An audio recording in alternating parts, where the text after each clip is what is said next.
Terima kasih Bapak, terima kasih. Engkau yang terbaik dalam kehidupan kami Bapak. Engkau tahu pada kaum pria ini Bapak, dia haus akan kau, dia haus akan kasih Bapak.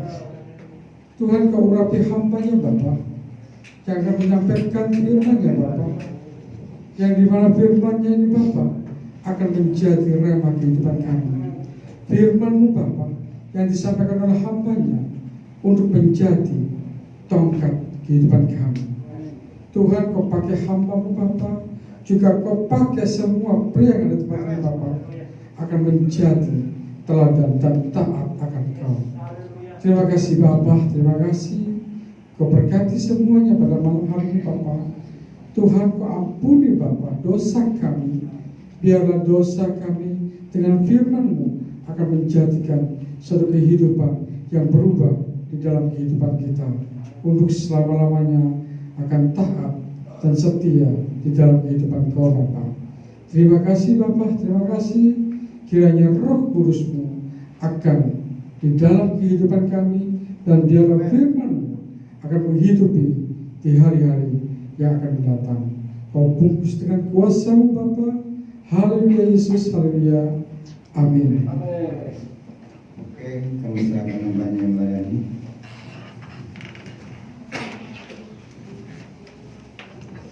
Shalom. Shalom. Shalom.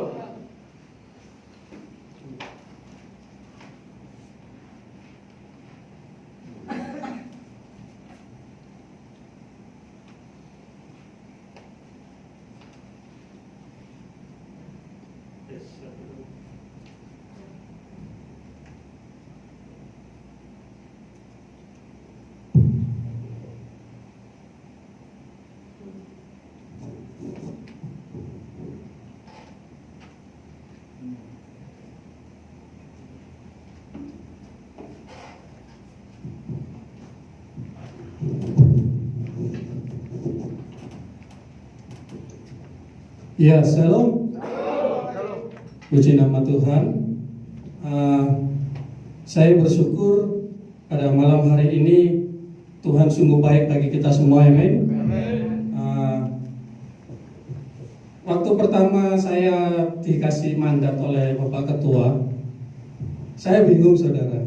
Sebelumnya saya tanya, Pak Dani siap ya? Kalau kami sih Laskar Kristus selalu siap. Laskar Kristus harus siap. Siap Pak. Terus saya tanya lagi, temanya apa Pak? Dia bilang nyusul. Waduh. Temanya nyusul. Saya bingung saudara. Temanya nyusul. Nyusul siapa ini? Kalau setiap hari sih saya selalu nyusul istri saya di rumah. Maksudnya nyusul ajak untuk layanan biasa kita ke komsel begitu ya saudara. Tapi puji Tuhan, terus waktu minggu kemarin ya Pak ya, minggu kemarin baru kasih tema. Memang sih saya pribadi Bapak semua, kaum pria atau pria idaman dalam Kristus, saya nyebut pria idaman aja, karena kita sebagai pria-pria idaman itu harus bisa menjadi contoh bagi keluarga kita. Amin. Waktu pertama saya mendapat tema itu bagaimana berjalan dengan Kristus, bagaimana berjalan dengan Tuhan. Saya bingung. Memang sih selama ini saya selalu membuat renungan dalam diri saya sendiri. Saya membaca, bukan hanya membaca setiap saya dapat WA itu ada renungan. Mungkin saudara juga dapat. Saya baca. Dalam saya sekali baca itu saudara, saya baca nggak sekali langsung habis enggak. Saya baca setiap tahap. Saya membaca setiap tahap itu saya aplikasikan dalam hidup saya. Apakah firman ini mengena saya atau yang lain, atau yang mungkin untuk anak saya atau istri saya atau tetangga saya atau teman saya. Saya berpikir seperti itu. Tapi akhirnya saya berpikir gini saudara, Tuhan ajarin saya untuk saya selalu berpegang teguh atas setiap firman yang ada. Di situ saudara, begitu saya mendapat bagaimana cara berjalan dengan Tuhan. Ayo kita sama-sama baca. Sebetulnya sih banyak poin ya, banyak poin, tapi karena medianya belum bisa mendukung atau belum bisa menyampaikan. Di sini mari kita baca di Amsal 4 ayat 12. Amsal 4 ayat 12.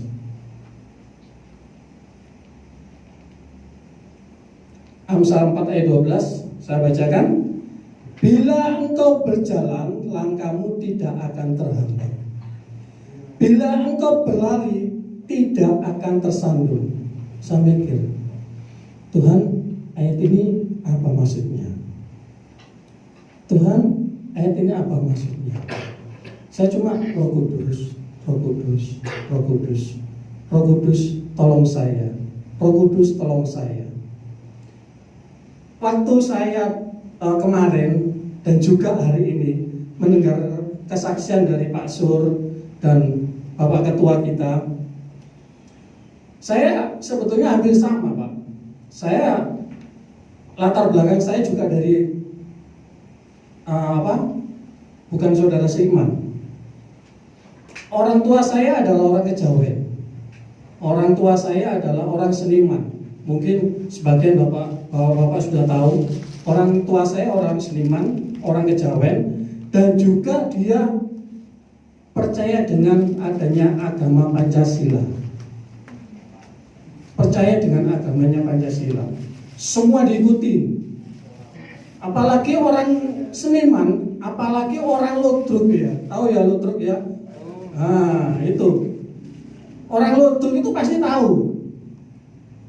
Kalau mau orang tanggapan itu otomatis ada sesuatu hal, sesajen, apa, itu pasti. Orang tua saya itu seperti itu dulu. Dan saya mengenal Tuhan itu juga dari orang tua saya. Kalau saya membaca firman ini di Amsal 4 ayat 12, saya ajak bapak-bapak semua pria idaman dalam Kristus, coba ya.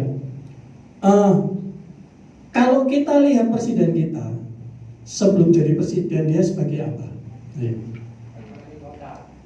Wali kota Pak ya. Dari wali kota dia itu selalu diikuti siapa Pak? Biasanya Pak. Sing pasti istrinya. Apa? Ajudan. Bukan Pak. Kalau ajudan bukan, belum. Sing pasti diikuti istrinya. Terus yang lainnya apa? Kalau dia sebagai wali kota, kebanyakan dia adalah media yang mengikuti. Dia disorot oleh media.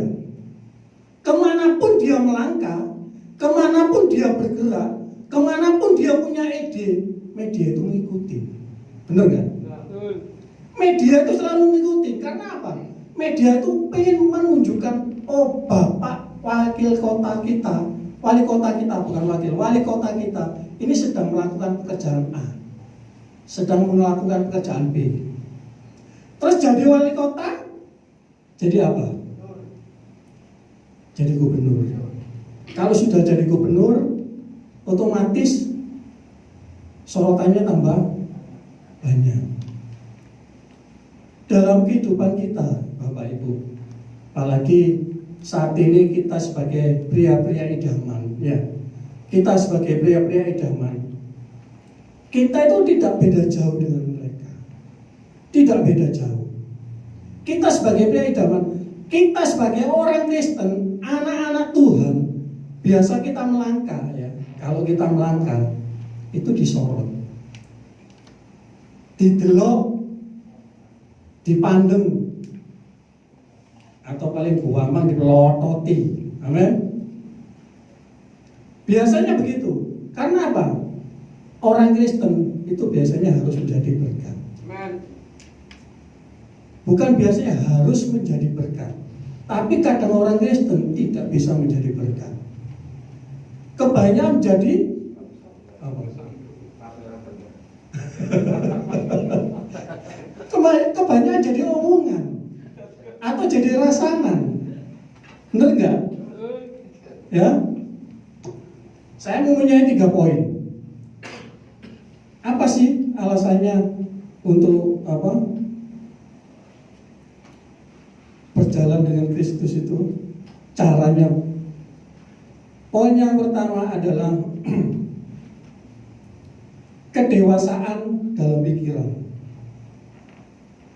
Kita buka di 1 Korintus 14, 1 Korintus 14 ayat 20. Di situ dikatakan, saudara-saudara, janganlah sama seperti anak-anak dalam pikiranmu. Jadilah anak-anak yang dalam kejahatan, tetapi orang dewasa dalam pikiranmu. Ya. Bingung nggak dapat ayat seperti ini? Sempat bingung, saudara. Maksudnya apa? Saya kembalikan, saya kepingin berinteraksi sama kaum pria idaman ini. Anak-anak itu cenderungnya apa aja? Ayo. Apa? Main. Minta. Apa? Nakal. Ya, saya setuju, Pak. Terus apa lagi? Ayo. Yang saya garis bawahi adalah punyanya Pak Sur. Di sini dikatakan, jadilah anak-anak dalam kejahatan. Jadilah anak-anak dalam kejahatan. Mungkin ada stiker juga begini, saudara, yang melaku seperti apa ya namanya? Ya bukan laku ya, berjalan gini, tahu-tahu mukul perutnya temennya jeduk. Ingat nggak stiker itu? Itu mokok itu. Stiker nakal itu, saudara. Anak seperti itu. Jadi gini, saya menggambarkan anak kita itu harus nakal. Dalam arti nakal kita harus ngoyo, harus lebih dekat dengan Tuhan. Tapi di sini ayat kelanjutannya dikatakan, tetapi orang dewasa dalam pikiranmu. Anak-anak itu memang polos. Anak itu memang polos. Anak itu jujur. Anak itu tidak ada embel-embelnya. Bahkan kalau disuruh berbohong sama orang tuanya, ada yang mau, Pak. Nanti kalau ada temennya papa datang ya, bilang aja, papa lagi pergi, padahal papa masih di kamar. Suatu saat papanya temennya ini datang atau penagih hutang gitu ya, diajarin, bapaknya ada.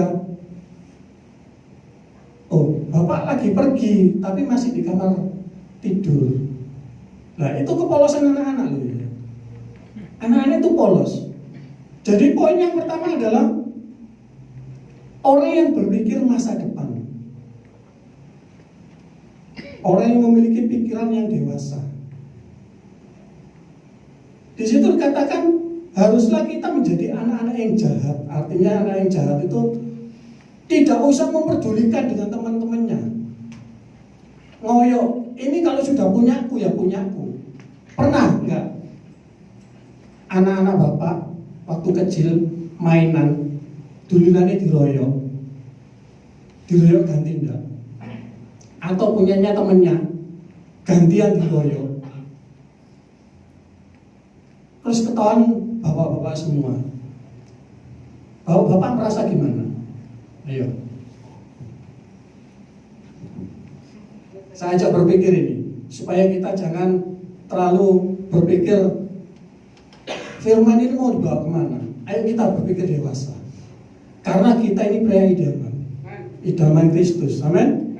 Ayo. Apa yang saudara lakukan untuk menolong anak saudara? Yang pertama saya pribadi, memang anak saya waktu itu tidak pernah bermain di luar, tidak pernah. Karena di lingkungan kami, istri saya kan sudah di rumah aja, jarang keluar.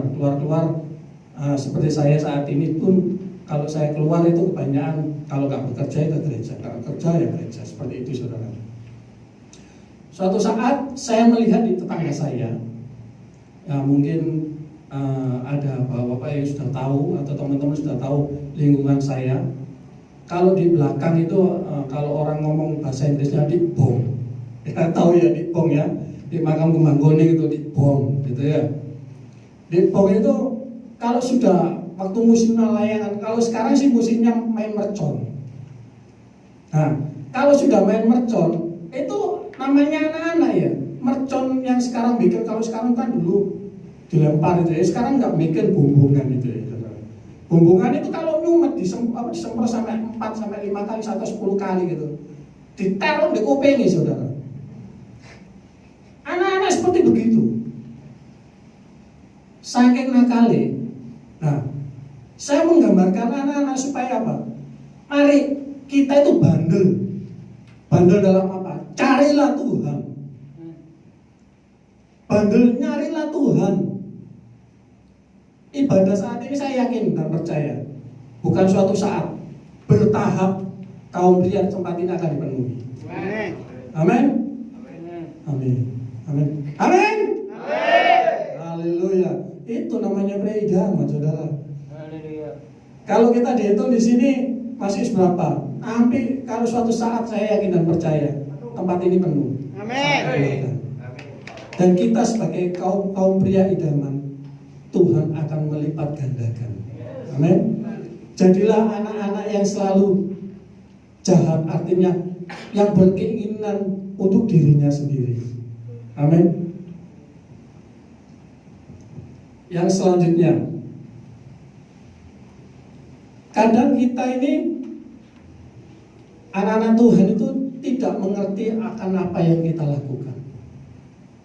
Langkah ke depan kita ini kita kadang nggak tahu. Tadi Pak Andre, Pak Ketua bilang, saya ini pekerjaannya hanya sebagai Grab. Saya dulu juga melakukan pekerjaan sama dengan Pak Andre. Sampai habis, saudara. Saya hitung total semua itu kurang lebih 180-an. Habis. Mulai dari nol lagi sekarang saya. Tapi saya merasakan sampai ini jujur ya saudara, mobil saya itu sampai saya tumpangi tangan, Tuhan jadikan berkat mobil ini, jadikan berkat mobil ini. Saya kepingin untuk jadi pelayanan, untuk buat pelayan, bukan jadi pelayan, dibuat untuk pelayanan. Tapi jujur saudara, saya nggak pelayanan. Saya hanya pelayanan kalau hari Minggu, hari Jumat, terus biasanya kami ada kegiatan ke Liponsos. 1 bulan sekali itu pasti. Nah, waktu itu saya nggak aktif di Liponsos, saya hanya pelayanan rutinitas. Betul kata Pak Andri, bilang saya nggak berpuluhan. Bukan saya nggak berpuluhan, saya berpuluhan. Cuman saya mengandalkan pikiran saya dan kekuatan saya. Orang pria rata-rata yang diandalkan adalah pikiran dan kekuatan. Dengan pengalaman yang ada, benar nggak? Betul nggak? Itu pengalaman. Wah, aku biar ngelakuin ngono iso. Itu pengalaman. Kadang apa sih yang dipikirno kita ini gini. Ini contoh ya. Saya waktu dulu masih taksi online. Saya di suatu kota, di suatu jalan, misalkan jalan A gitu ya. Di sini biasanya di jalan A ini rame dan banyak orderan. Saya tunggu. Sambil nunggu saya sambil berdoa. Saya bukan nggak berdoa Pak Andri saya. Baca renungan. Tapi juga ada tapinya saudara. Ada WA dari teman-teman itu sudah ngawur sekali. Bukan ngawur, kadang kita juga ikut arusnya mereka. Apa? Yaitu dikirim WA grup itu aneh-aneh. Tahu aneh-aneh? Ayo. Apa? Macam-macam. Ada Batman Forever-nya juga itu di situ. Tahu ya Batman Forever? Bapak-bapak, tahu ya Batman Forever? Itu ada. Sambil baca renungan, buka WA. Waduh, panjat aja. Tapi mata manusia ini loh, mata orang laki kadang nggak luput dari mata itu. Nginceng, bener nggak? Tahu pria itu nih, itu wah, emang deh. Hanya sebentar ya kok. Rata-rata begitu nggih mboten? Haleluya. Haleluya. Saya seperti itu dulu saudara. Saya berdoa.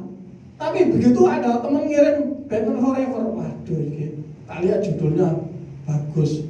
Seperti itu saya dulu. Saya sudah pelayanan.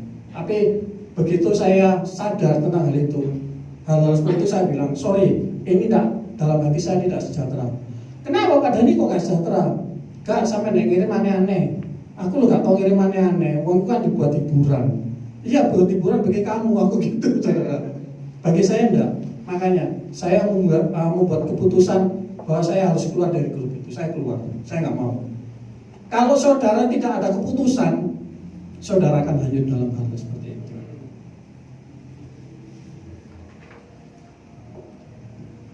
Next selanjutnya katakan orang yang dewasa memikirkan waktu. Mazmur 90 ayat 12. Mazmur 20 ayat 19. Mazmur 20 ayat 12. Di situ dikatakan, ajarilah kami menghitung hari-hari kami sedemikian sehingga kami beroleh hati bijaksana. Nah, dalam keseharian saya saudara, dalam saya bekerja dulu, saya merasakan Tuhan, aku wis mayani Engkau. Tuhan, aku ini wis menurut pandangan saya, aku ini wis melakukan sesuai dengan apa yang Kau mau. Tapi kok koyong ini orderan kok tambah suwe tambah lawas. Tahu tambah lawas? Tambah sepi. Iya Pak Andre. Tambah lawas tambah sepi. Semua teman-teman ngomong gitu. Ini aku harus lari kemana Tuhan? Akhirnya saya coba untuk gabung di bandara. Saya gabung bandara, ngikutin prosedurnya. Saya ikutin sampai membayar administrasinya. Saya ikutin perjalanan di sana. Selama 4 bulan tetap hasilnya tidak bisa maksimal. Karena saya berpikir bandara adalah tempat banyak penumpang waktu itu. Kalau ada agent, saya yakin dan percaya saya pasti bisa. Sudah, saya ikut di bandara. Saya ngetem sampai hampir 1 hari. Hampir 1 hari itu habis untuk bayar parkir, saudara. Makanya kita sebagai kaum pria idaman pada saat ini, ya, jangan selalu mengandalkan mindset pikiran kita. Kadang kita ini mengandalkan kekuatan kita. Oh, aku kuat kok, aku mampu, aku iso. Saya yakin saudara mampu, saya yakin saudara bisa. Tapi dengan pengalaman yang saudara lakukan berbeda. Apalagi saudara adalah anak-anak Tuhan. Saudara adalah pria-pria idaman. Saya memikirkan di sini saudara. Saya selalu menghitung kehidupan saya dalam hari ke hari. Tuhan, kok diterusno koyo ini, berarti aku ini ada yang kurang dalam hidup saya. Dalam pekerjaan saya ini sudah tidak melakukan hal menyampaikan ke sana kemari. Dan kehidupan saya selama saya bekerja itu pun saya hapus untuk teman-teman yang WA saya di grup itu saya keluar. Kalau saya bilang kalau mau butuh dengan saya lebih baik japri. Di situ saya merubah mindset saya, merubah dalam kehidupan saya supaya saya selalu benar-benar berkenan di hadapan Tuhan. Dari situ saya akhirnya dalam bekerja itu tetap tidak ada perubahan. Tidak ada perubahan. Dan saya sudah Tuhan, pokoknya saya berjalan dengan sesuai kehendak-Mu.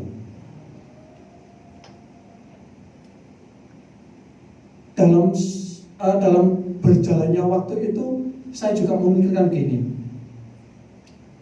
Tuhan, kalau saya ini sudah menjalankan setiap apa yang aku kerjakan ini memang kalau berkenan di hadapan Engkau layakkan saya. Dan kalau memang mobil ini benar berkat saya untuk keluarga saya, ya berkati Tuhan dalam pekerjaan saya. Singkat ceritanya, mobil itu tidak bisa saya pertahankan. Karena di sisi lain istri tidak mendukung, istri tidak bisa membantu saya, artinya tidak mendukung saya dalam suatu pekerjaan. Coba bapak-bapak atau kaum pria, atau juga kalau yang lagi kasmaran, kalau saudara berkelahi atau bersinggungan dengan istri atau suami ya, kalau saudara lagi eker, kalau saudara bekerja, merasa nyaman enggak? Enggak merasa nyaman kan? Enggak merasa nyaman. Istilahnya terus tuduh menuduh. Mungkin menurut saudara, waktu itu mungkin menurut saudara, saya pribadi, saya ini sudah benar, enggak melakukan apa-apa. Saya bekerja dengan sepenuh hati saya, dengan kekuatan saya, dengan pikiran saya, dengan tenaga yang ada. Pokoknya aku bekerja. Tapi kalau sudah di rumah, diomeli, kalau TE, susu yang mangkal. Bener enggak? Bener enggak? Apalagi yang di rumah, hasilmu undi. Oh, kaplok. Hasilmu undi, enggak ono. Kita kadang pulang enggak bawa apa-apa, saudara. Kita hanya dapat itu hanya untuk transportasi aja, untuk beli bensin sama makan toh. Hasilnya nggak ada. Saya sudah menjelaskan secara detail, tapi namanya mohon maaf ya, ibu-ibu, gak mau tahu. Kon kerja sedino mulai isu saya bengi duwe endi. Betul ya, betul ibu ya.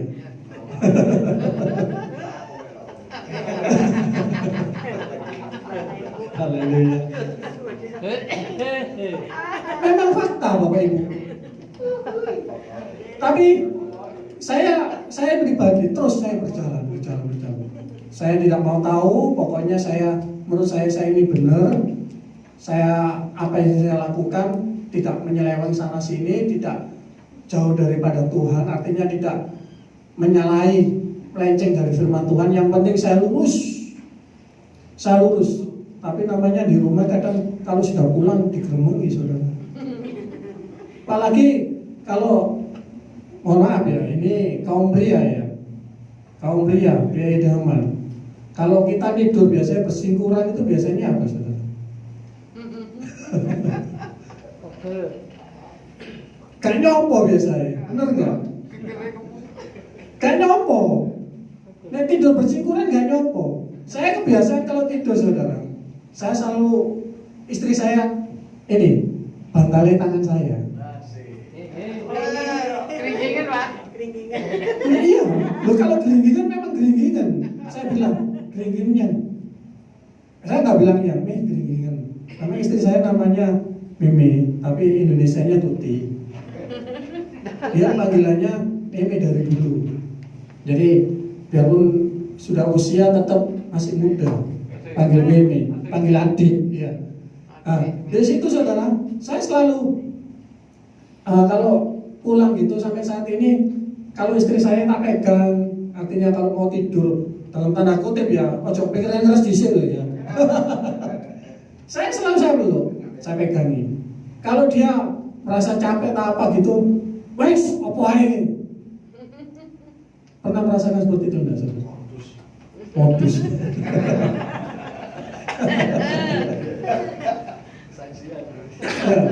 Curhat. Dibilang curhat, ya curhat. Dibilang enggak, karena ini saya harus memberitahu. Kita sebagai pria, kalau kita bersinggungan dalam tanda kutip ya, hati-hati. Kalau kita bisa tidur bersama dengan istri saya sambil mandang langit-langit plafon, kita bisa bercerita di situ. Indahnya kita menjalankan sesuatu dalam kehidupan rumah tangga itu tidak ada bedanya dengan yang lain. Amin. Saya merasakan ya. Saya merasakan hal seperti itu. Kadang saya bercerita, Bapak Ibu, Bapak semua di sini, kalau kita tidak mempunyai pemikiran dewasa, ya. Poin yang kedua adalah berpikirlah dewasa. Dan juga di situ dikatakan orang kalau sudah mempunyai berpikiran dewasa, selalu memikirkan orang lain. Selalu memikirkan orang lain. Kenapa? Kita dianjurkan harus memikirkan orang lain. Ayo kita baca yuk. Kita baca di Roma 15 ayat 11. Roma 15 ayat 1. Bisa minta tolong satu orang aja.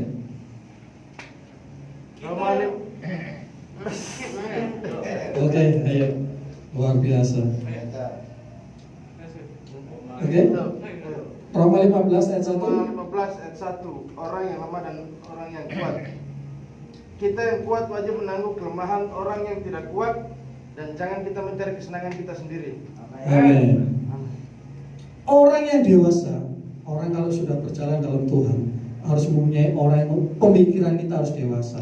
Pemikiran yang dewasa adalah memikirkan orang lain. Memikirkan orang lain. Kita yang kuat wajib menanggung kelemahan orang lain, menanggung orang yang tidak kuat, dan jangan kita mencari kesenangan kita sendiri. Saya berpikir begini saudara, kebanyakan kita orang laki itu egois ya. Kebanyakan kita itu egois, njaluk sak karepe dhewe, apalagi sama istri, njaluk menangi dhewe, bener nggak? Halo? Halo? Betul?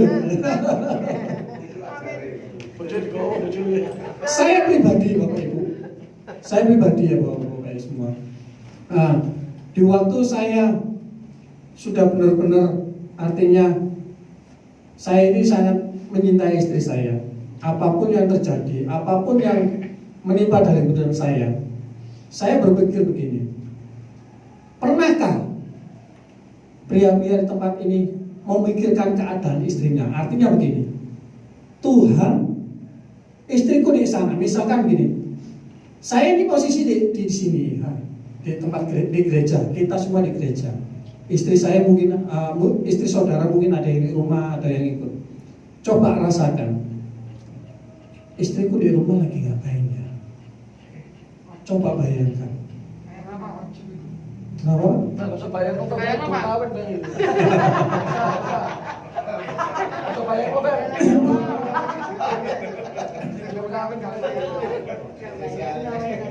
Dan juga yang masih single, bisa dibayangkan Pak. Bayangkan begini artinya.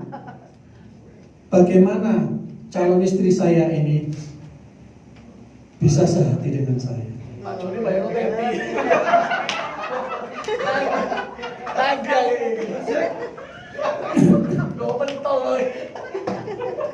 Jujur saudara, saya waktu itu saya memikirkan begini, saya ingin merasakan, jadi contoh istri saya ini melakukan suatu pekerjaan, saya ingin merasakan capeknya dia bekerja, bukan angkat, dia bikin adonan, itu saya ingin merasakan capeknya saya mana. Saya kadang megang punggungnya istri saya, Puno. Hayu tahu Puno?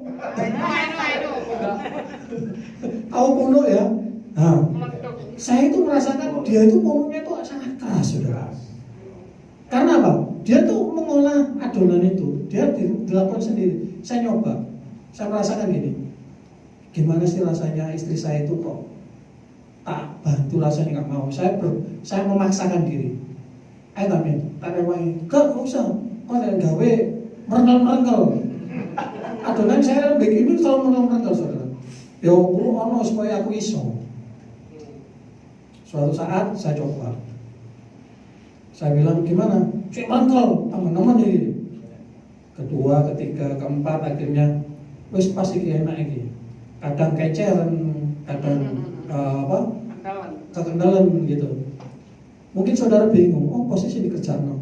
Istri saya itu bikin kulitnya lumpia. Jadi kalau saat ini istri saya lagi DJ, bikin kulit lumpia. Kalau saudara bisa lihat di YouTube itu bagaimana cara bikin kulit lumpia megang wajan, saudara. Saya belajar itu.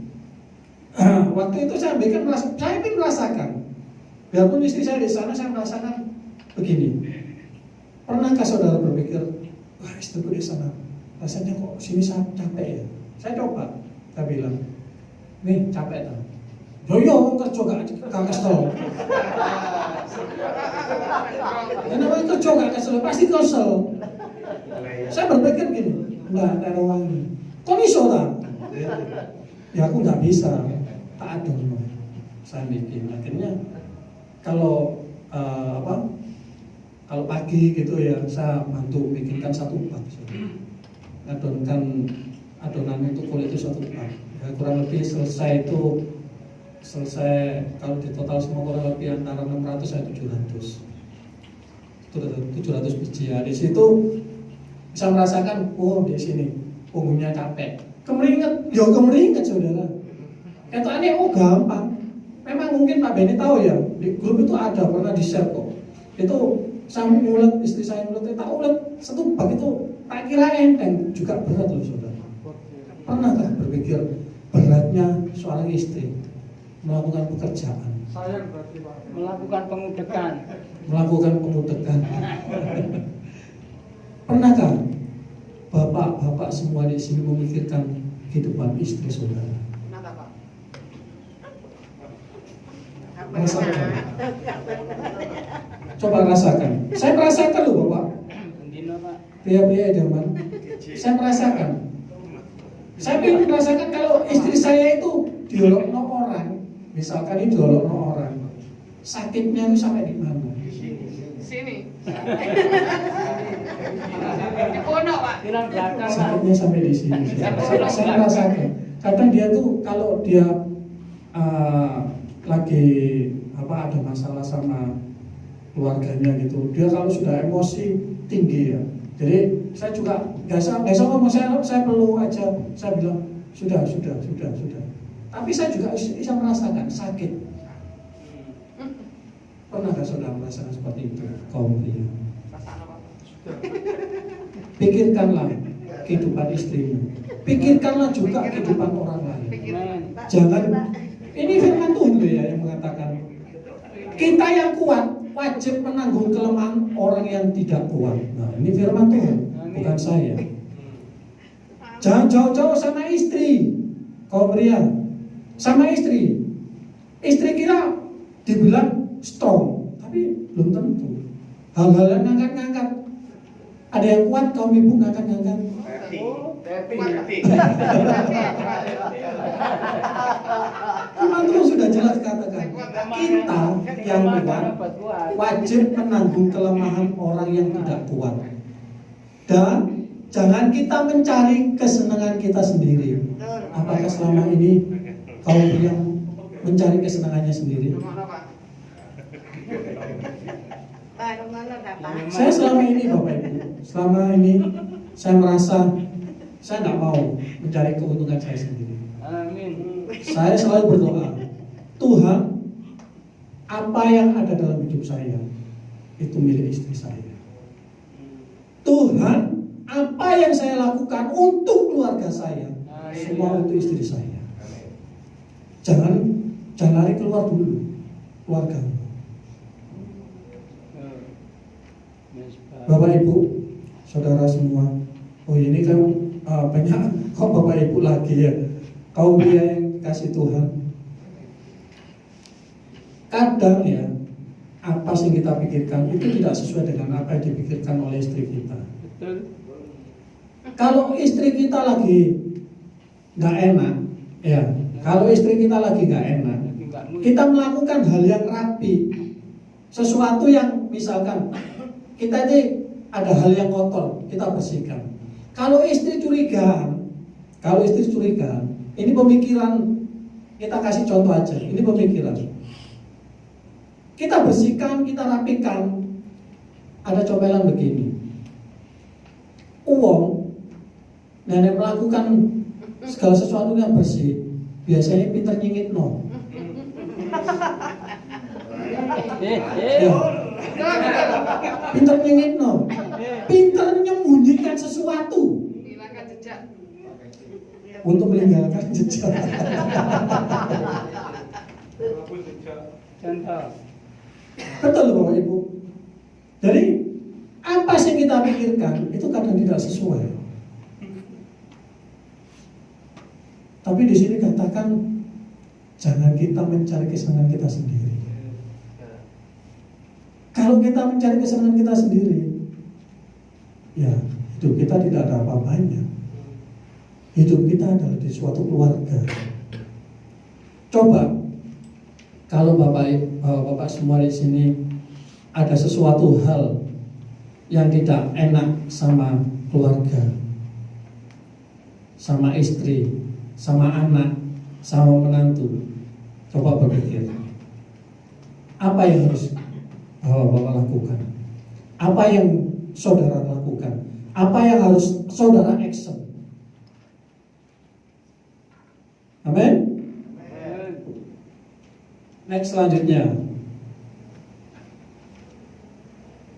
orang yang memikirkan orang lain.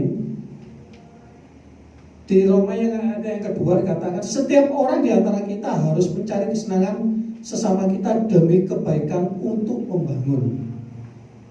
Yang selanjutnya yang kedua dikatakan setiap orang di antara kita harus mencari kesenangan sesama demi kebaikan untuk membangun.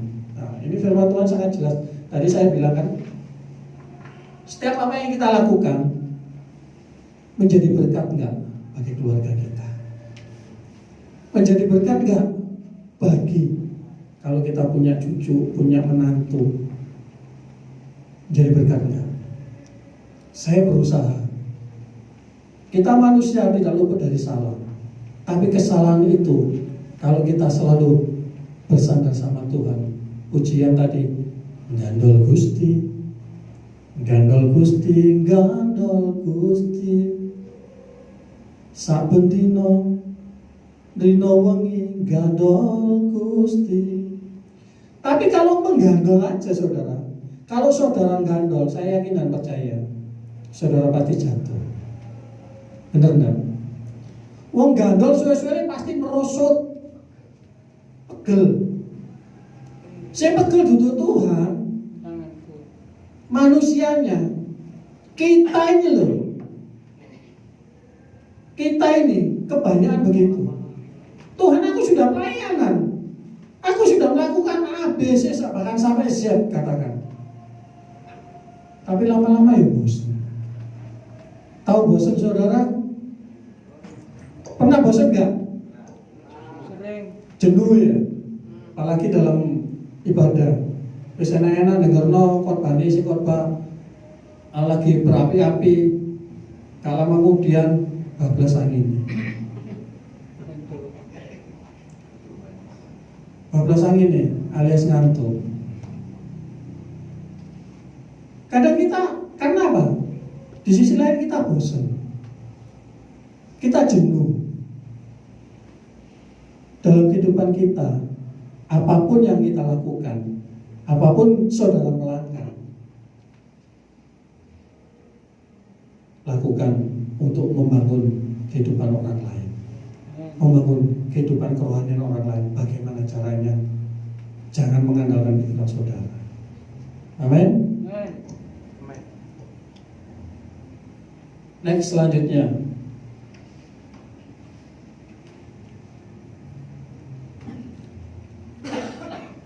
Roma 14 ayat 12 dikatakan, demikianlah setiap orang di antara kita yang memberi pertanggungjawaban tentang dirinya sendiri kepada Allah.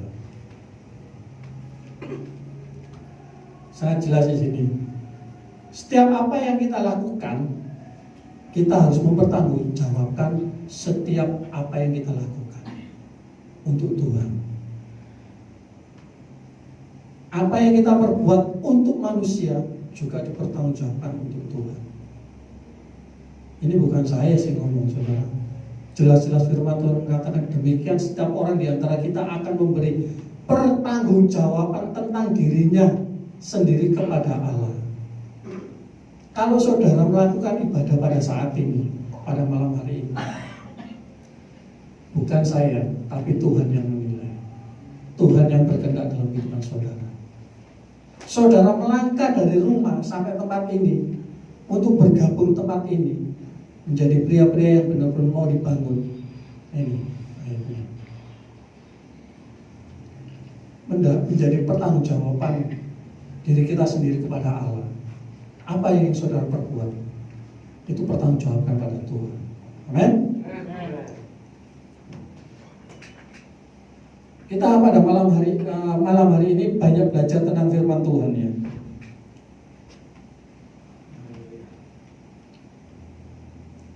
Yang ketiga adalah, kalau di sini saya menulis adalah the God of commitment. The God of commitment.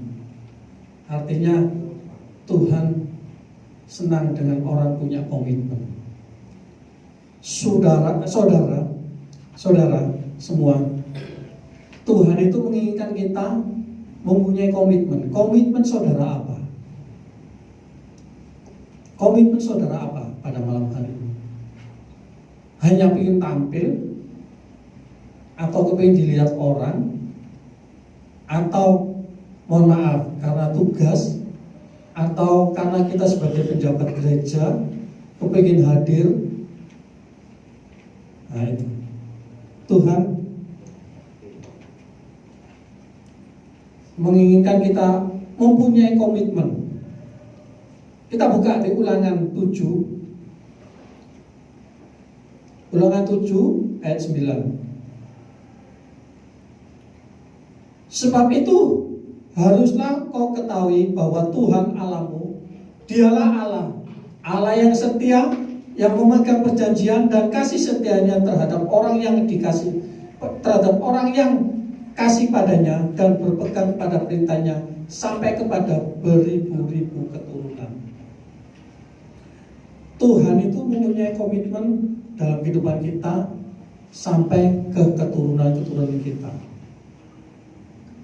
Nah, Tuhan juga menginginkan kalau kita mau berjalan dengan Tuhan, pengalaman kita berjalan sama Tuhan, punya enggak kita komitmen? Tadi mungkin Pak Ade bilang tidak kepingin anaknya sekolah yang tidak, artinya di luar sana tidak bisa mengenal Tuhan secara pribadi. Benar ya Pak Ade? Seperti itu ya. Jadi dia menginginkan kerohaniannya lebih tumbuh lagi, dibangun lagi. Nah, di sini sudah dikatakan jelas, saudara, Sebab itu haruslah kau ketahui bahwa Tuhan Allahmu dialah Allah yang setia, yang memegang perjanjian dalam kasih setianya terhadap orang yang kasih kepadanya dan berpegang pada perintahnya sampai beribu-ribu keturunan. Artinya begini, Tuhan itu menginginkan kita, kalau kita sudah punya komitmen, ini menunjukkan bahwa Tuhan sudah berkomitmen terhadap hidup kita. Kadang kita ini tidak mau komitmen dalam kehidupan kita, melangkah hidup kita mau kemana. Tuhan menginginkan kita komitmenlah. Kalau saudara beribadahlah. Kalau saudara pada saat malam hari ini beribadah mencari Tuhan, carilah dengan benar. Waktu kemarin, waktu KKR kaum pria, mungkin saudara tahu suara saya habis. Dan waktu suara saya habis, mungkin saudara juga tahu. Waktu di belakang, suara saya paling keras. Saya menyanyi dengan sekeras-kerasnya. Ente gantes urusannya nanti. Saya nggak ngurus. Bahwa Tuhan, pokoknya saya ingin memuji dengan sekuat tenaga saya. Saya ingin menyenangkan hatimu Tuhan. Wah, waktu di situ saya merasakan sudah berjalannya waktu. Saya selesai itu saya menemani pembicara dari Jakarta itu. Sampai di situ saya pulang, suara saya nggak enak. Kok tahu-tahu habis gitu. Gak ada suara nih, keluar cuma gitu saudara. Hati ini pengen ngomong, hati bisa ngomong, tapi suara tidak bisa keluar sampai habis. Nah, saya mempunyai komitmen, saya sekuat tenaga saya melakukan apa yang sudah Tuhan berikan. Saya menyanyi dengan sesungguhnya, bukan menyanyi asal-asalan. Bapak Ibu, Bapak-bapak semua, lakukan komitmen saudara bagaimana. Amin. Amin.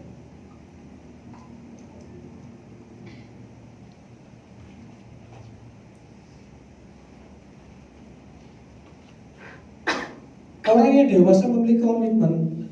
Kita buka lagi di Lukas 12. Lukas 16 ayat 12. Lukas 16 ayat 12. Dan jika kamu tidak setia dalam harta orang lain, siapakah yang akan menyerahkan hartamu sendiri kepadamu? Nah, ini saudara. Saya waktu membaca ini, waktu mungkin teman-teman tahu ini korbannya kok banyak ayat dan juga arahnya kemana, saya berpikir begini, bukan mengandalkan pikiran saya cuma Roh Kudus tolong saya, Roh Kudus tolong saya. Begitu dapat ayat ini, dan jikalau kamu